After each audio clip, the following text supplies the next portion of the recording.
Please please please please ಬೊಬ್ಬೆ ಆಡೋಚಿ ಅಣ್ಣ ಅವರು ಮಾಡುವಂತ ಬೇವರ್ಸಿ ಕೆಲಸ ಅವನು ಇಲ್ಲಿ ತಲೆ ಹಿಡಿಸಲಿಕ್ಕೆ ಬಂದದ್ದು ಬೇಕಂತ ಅಲ್ಲಿ ನಮ್ಮವರಿಗೆ ಹೊಡೆದಿದ್ದಾರೆ ಅದನ್ನು ಇದು ಮಾಡ್ಲಿಕ್ಕೋಸ್ಕರ ಇಲ್ಲಿ ಬಂದು ಅವ್ರು ನಾಟಕ ಮಾಡ್ತಾ ಇದ್ದಾರೆ.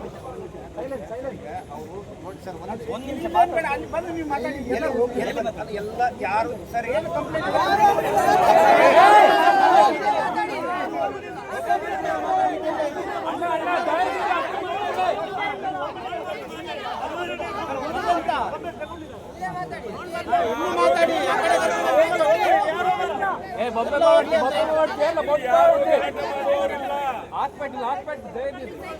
ಆಸ್ಪತ್ರೆ ಇಲ್ಲಿ ಯಾರು ಗಲಾಟೆ ಮಾಡುವುದಿಲ್ಲ.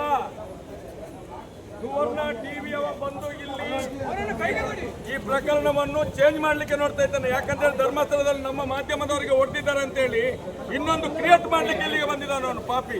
ಅವನನ್ನು ಬಾಡಿ ಟೆಸ್ಟ್ ಮಾಡ್ಬೇಕೀಗ. ಯಾರು ಹೊಡೆದಿದ್ದಾರೆ ಅಂತ ಹೇಳಿದಾನಲ್ಲ, ಎಲ್ಲಿಗೆ ಪೆಟ್ಟಾಗಿದೆ, ಏನಾಗಿದೆ, ಬಾಡಿ ಟೆಸ್ಟ್ ಮಾಡಿ. ಯಾರು ಟಚ್ ಮಾಡಿದ್ದಾರೆ ಅವನು, ಯಾರು ಹೊಡೆದಿದ್ದಾರೆ ಅವನಿಗೆ. ಸುಳ್ಳು ಮಾಹಿತಿ ಬಿತ್ತರಿಸಿದ್ದಾನೆ. ಅದೊಂದು ನಾಟಕದ ಟಿವಿ, ಅದು ಡಬ್ಬ ಟಿವಿ.